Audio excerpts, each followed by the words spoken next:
Je m'appelle Nicolas Rousseau, je suis céramiste, artiste, plasticien. Je travaille essentiellement la terre, particulièrement la porcelaine, en sculpture, modelage, donc différentes techniques de modelage. J'ai un travail qu'on pourrait qualifier d'assez figuratif, inspiré beaucoup par mes dessins, que je mets en forme sous forme de sculpture. Mon parcours a commencé assez jeune avec le dessin. J'ai toujours dessiné. Après le bac, une école de communication visuelle dans la publicité. Je m'y sentais pas trop à l'aise et j'ai dévié sur une école des beaux-arts par la suite.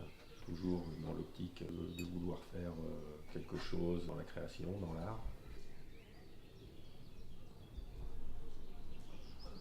Suite à cette école, j'ai un oncle qui est céramiste également, qui travaille dans la région. Pour l'avoir vu travailler la terre, quand j'étais ado, et en venant régulièrement en vacances ici, et avoir touché un peu la terre, ça a dû rester dans un petit coin de ma tête.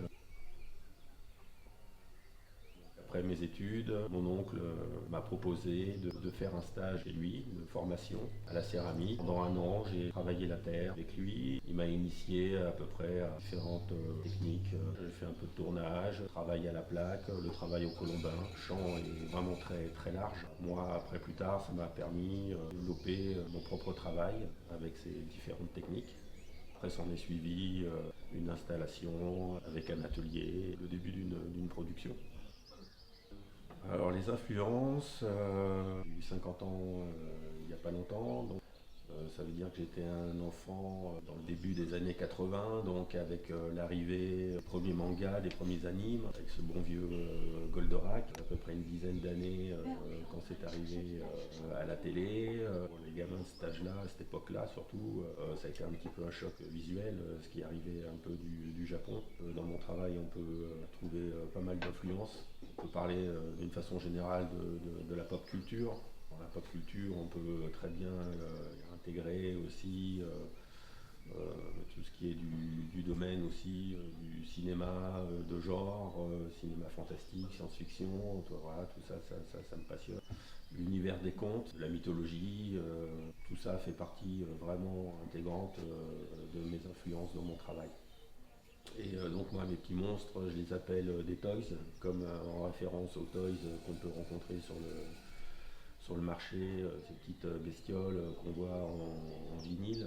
Donc j'aime bien mélanger et créer quelque chose d'un peu hybride aussi. Donc c'est des petits monstres, mais on ne sait pas si c'est gentil, si c'est méchant.